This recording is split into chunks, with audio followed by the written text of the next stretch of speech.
Hello student, अब देखते हैं प्रश्न संख्या 4। दिया है यदि a इक्वल टू, ये इसके अवयव a के, ये b के अवयव है, ये c के अवयव है, ये d के अवयव है, तो निम्नलिखित ज्ञात कीजिए। अब देखिए ये 7 पॉइंट हैं, तो चलिए पहला पॉइंट देखते हैं। पहला पॉइंट निकालना है a सम्मिलन b निकालना है। तो देखते हैं बेटा, पहला पॉइंट निकालना है क्या, a सम्मिलन b। आप जानते हो a सम्मिलन b निकालने के लिए क्या करेंगे। देखिए a के मान मैंने लिख लिए, जो प्रश्न में a का मान था मैंने लिख लिया, और b का भी मान लिख लिया, क्योंकि मुझे a सम्मिलन b निकालना है। तो मुझे a की ज़रूरत थी और b समुच्चय की ज़रूरत थी। तो अब हमें क्या निकालना है, a सम्मिलन b।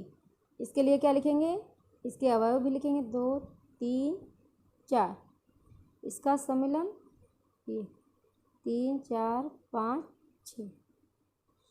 फिर आपको पता ही होगा पहले कि सम्मिलन कैसे निकालते हैं। तो इसमें क्या हो गया, देखिए मतलब दोनों के अवयव यहाँ पे लिखना है, लेकिन जो उभयनिष्ठ होंगे उसको एक बार लिखना है। तो देखिए यहाँ पे 1 हो गया, 2 हो गया, 3 एक बार लिख देंगे, 4 को भी एक बार लिख देंगे, 5 और 6, ये आपका हो गया a सम्मिलन b। ठीक है, यही आपका आंसर। अब सेकंड देखते हैं बेटा। अब हमें निकालना बेटा, सेकंड पार्ट है इसका, a सम्मिलन c। तो मैंने a के मान लिख लिए और c के मान लिख लिए प्रश्न से। तो चलिए देखते हैं कि a सम्मिलन c क्या होगा। तो पहले लिखेंगे a सम्मिलन c इक्वल टू, इसके अवयव लिखेंगे 1 2 3 4, सम्मिलन का निशान लगाएंगे, फिर यहाँ पे लिखेंगे 5 6 7 और 8। अब a सम्मिलन c निकालते हैं, क्या होगा। अब इसमें के अवयव लिखेंगे 1 2 3 4 5 6 7 और 8, ये सारे अवयव हो गए। एक भी उभयनिष्ठ नहीं था, इसको लिख दिया। ठीक है, यही आपका बेटा आंसर हो गया। अब देखते हैं इसका थर्ड पार्ट बेटा। अब थर्ड पार्ट देखते हैं बेटा। इसका दिया है b सम्मिलन c निकालना है। तो मैंने b के भी मान लिख लिए और c के भी मान प्रश्न से लिख लिए। तो अब चलिए निकालते हैं बेटा b सम्मिलन c। इसको निकालने के लिए क्या करेंगे, b के अवयव कितने हैं, 3 4 5 6, ये b के अवयव हो गए। फिर निशान लगाएंगे, फिर इसका लिखेंगे 5 6 7 8। अब इसका सम्मिलन निकालते हैं। देखिए b सम्मिलन c, ये हो गया आपका। देखिए 3 हो गया, 4, जो उभयनिष्ठ होते हैं उसको एक बार लिखते हैं बेटा, 6 है तो एक बार लिखेंगे, उसके बाद 7 और 8, यही आपका बेटा आंसर हो गया। ठीक है, अब नेक्स्ट देखते हैं बेटा। अब बेटा 4 पार्ट देखते हैं। निकालना है b सम्मिलन d। तो b के मान लिख लिए प्रश्न से और d के भी मान लिख लिए। ठीक है, तो अब हम निकालते हैं b सम्मिलन d। इसको निकालने के लिए क्या करेंगे, इसके अवयव को लिखेंगे 3 4 5 6, इसके अवयव हो गए सम्मिलन 7 8 9 10। ठीक, अब देखते हैं इसमें क्या है, 3 4 5 6 7 8 9 और 10, इसमें कोई भी संख्या उभयनिष्ठ नहीं थी। ठीक है, तो ये इसका आंसर हो गया 4 का। अब नेक्स्ट देखते हैं। अब देखते हैं प्रश्न संख्या 5 बेटा। इसका 5 पार्ट, a सम्मिलन b सम्मिलन c। अब इसको कैसे करेंगे, तो अभी आपने पहला क्वेश्चन लगाया था a सम्मिलन b। ये a सम्मिलन b जब करेंगे तो कितना आएगा बेटा, देखिए इधर हम डायरेक्टली कर दे रहे हैं, a सम्मिलन b आएगा। इसका मतलब इसके और इसके अवयव साथ में लिखना है, और जो उभयनिष्ठ होंगे उसको एक बार। तो 1 2 3 4, 1 2 3 4, और ये क्या है 5 और 6, ये आपका हो गया a सम्मिलन b। फिर है सम्मिलन c, ये हो गया सम्मिलन c। तो देख लीजिए एक बार और, तो यहाँ पे लिखेंगे 3 4 5 6 सम्मिलन। अब सी का मान इसमें इससे रख देंगे, यहाँ लिख देंगे 5 6 7 8। अब इसका सम्मिलन निकाल लेंगे। इसका सम्मिलन कैसे निकालेंगे बेटा? अब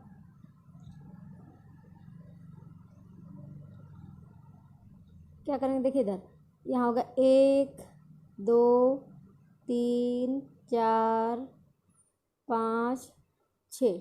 रिपीट वाला नहीं लिखेंगे, 5 लिख चुके हैं, 6 लिख चुके हैं, और फिर लिखेंगे 7 और फिर 8। तो ये आपका क्या हो गया? ए सम्मिलन बी सम्मिलन सी। यही आपका बेटा आंसर हो गया। ठीक है, अब नेक्स्ट देखते हैं। अब बेटा 6 पार्ट निकालना है, ए सम्मिलन बी सम्मिलन डी। तो आप चाहो तो डायरेक्टली निकाल सकते हो, आप चाहो तो बिल्कुल लिख के निकाल सकते हो। तो चलिए आज हम इसमें जो है लिख के बताते हैं। ठीक है, तो पहले ए क्या वैल्यू लिखते हैं, कितना होगा? 1 2 3 4, ये आपके ए के वैल्यू हो गए। ठीक है, और बी के वैल्यू कितने लगा देंगे उन्हें? बी के वैल्यू है 3 4 5 6 हो गए, ये बी के वैल्यू हो गए। उसके बाद क्या है? डी के वैल्यू क्या है? डी के वैल्यू हो गए 7 8 9 10, ये आपके अवयव हो गए। ठीक है, अब हम क्या करेंगे बेटा, सबसे पहले इन दोनों का निकाल लेते हैं, फिर जो आएगा फिर इसका निकाल लेंगे, तो हमको आसानी होगी। और ये क्या निकाल रहे हो? ए सम्मिलन बी सम्मिलन डी निकाल रहे हो। ठीक, तो देखिए बेटा, अब इसमें निकाल लेते हैं। ए सम्मिलन बी पहले निकालते हैं। इसमें क्या है पहले लिखेंगे? 1 है, 2 है, ये 3 उभयनिष्ठ है, इसको एक बार लिखेंगे। 4 उभयनिष्ठ है, इसको एक बार लिखेंगे। उसके बाद 5 और हो गया 6। अब ये सम्मिलन, ये बचा 7 8 9 और 10। अब इसका सम्मिलन निकालेंगे। अब आपका ए सम्मिलन बी निकल गया। अब जो है ए सम्मिलन बी और जो है सम्मिलन डी निकालेंगे। तो देखिए इधर, अब इसमें क्या है? 1 2 3 4 5 6, कोई रिपीट नहीं है, 7 8 9 और 10। तो आपका आंसर ये आ गया। ठीक है, यही आपका आंसर हो गया। तो समझ आ रहा होगा बेटा। अब देखते हैं नेक्स्ट। अब बेटा इसका 8 पार्ट देखते हैं। दिया है बी सम्मिलन सी सम्मिलन डी निकालना है। तो हम यहाँ क्या करेंगे, पहले बी सम्मिलन सी निकालेंगे। तो पहले लिखते हैं बी सम्मिलन सी सम्मिलन डी इक्वल टू, तो ये बी का मान दिया है, सी का मान दिया और डी का मान भी दिया है। तो बी की जगह पे रखेंगे बी का मान 3 4 5 6, ये इसके अवयव हो गए बी के सम्मिलन। फिर इसके बाद सी के जो है अवयव लिखेंगे 5 6 7 8, ये आपके हो गए सी के। अब फिर इसके बाद क्या लिखेंगे? सम्मिलन डी के अवयव 7 8 9 और 10। ठीक है, तो ये आपके अवयव हो गए। अब सबसे पहले इसका सम्मिलन निकालेंगे। तो इसमें देखिए 3 है, 4 है, 5 उभयनिष्ठ है, एक बार लिखेंगे। 6 उभयनिष्ठ है, एक बार लिखेंगे। फिर 7 और फिर 8, ये मिला। और ये 7 8 9 10, ये आपका डी है। अब हम निकालेंगे बी सम्मिलन सी सम्मिलन डी निकालेंगे। अब देखते हैं बेटा, अब इसको निकालने के लिए क्या करेंगे, देखिए इधर। अब 3 4 5 6, 7 उभयनिष्ठ है, एक बार लिखेंगे। 8 उभयनिष्ठ है, एक बार लिखेंगे। फिर 9 फिर 10, यही आपका बेटा आंसर हो गया। ठीक है, अब देखते हैं नेक्स्ट क्वेश्चन। अब प्रश्न संख्या 5 दिया है प्रश्न 1 में दिए गए प्रत्येक समुच्चय युग्म का सर्वनिष्ठ समुच्चय ज्ञात करना। सर्वनिष्ठ समुच्चय क्या होता है? जो उभयनिष्ठ समुच्चय होता है, तो वो ज्ञात करना है। तो पहला क्वेश्चन क्या था, अभी बताया था मैंने, निम्नलिखित में से प्रत्येक समुच्चय युग्म का सम्मिलन ज्ञात करना था इसमें। अब इसका जो है सम्मिलन गया, तो अब इसका क्या निकालना है, सर्वनिष्ठ निकालना है। ठीक है, इसी का सर्वनिष्ठ निकालते हैं। तो चलिए आइए देखते हैं। तो देखिए बेटा, 5वें का पहला पार्ट है, x इक्वल टू इतना दिया है, y इक्वल टू इतना दिया है, तो इसका सर्वनिष्ठ निकालना है।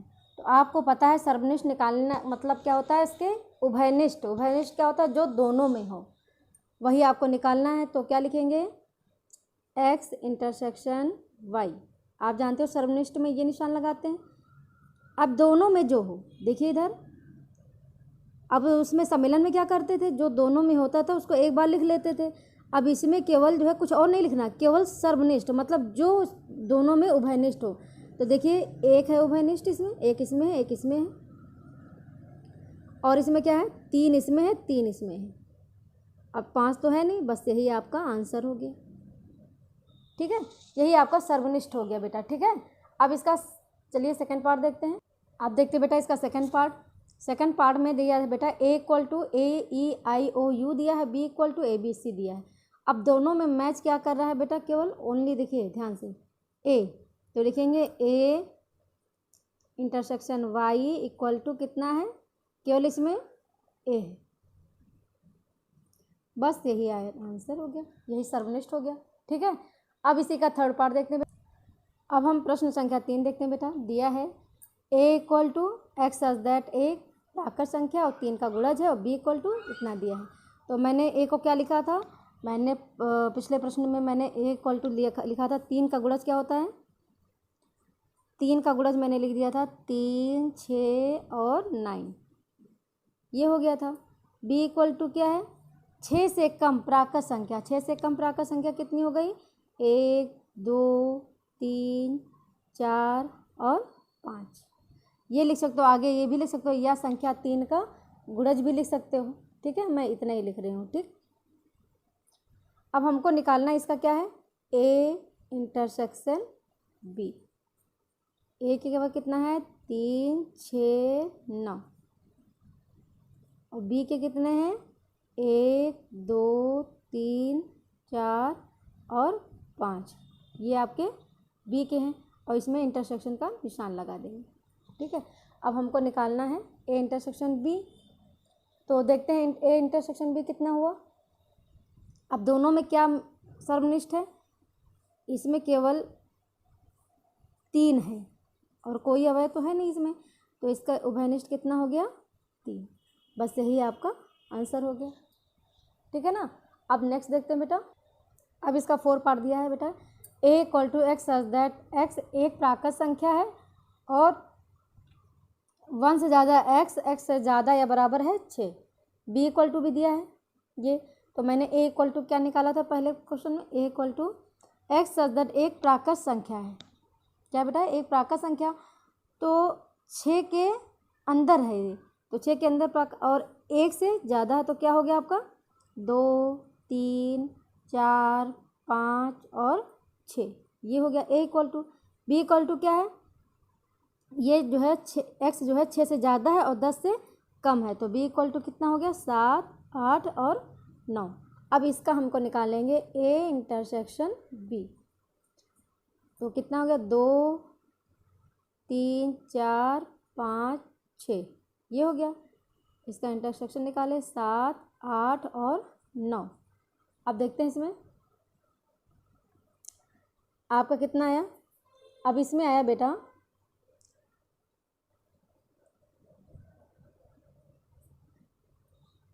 अब देखते हैं इसमें उभयनिष्ठ है कि नहीं।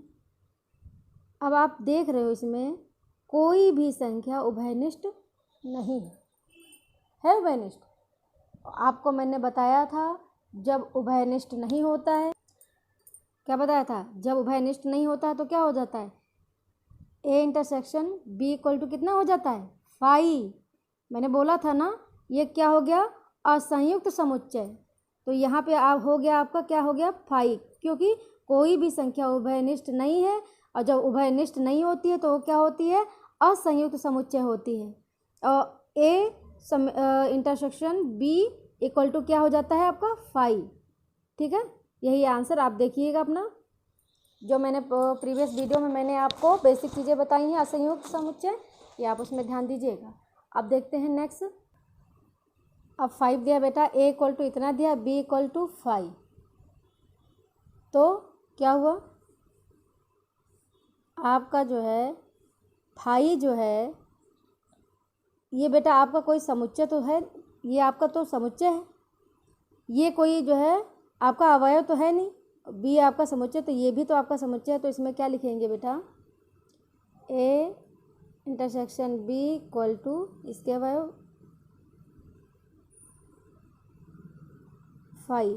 5 आपको बताया था समुच्चयों का समुच्चय होता है, तो ये आपका अवयव नहीं है, यहाँ अवयव चाहिए था, तो इसका मान कितना हो जाएगा आपका 0। ठीक है।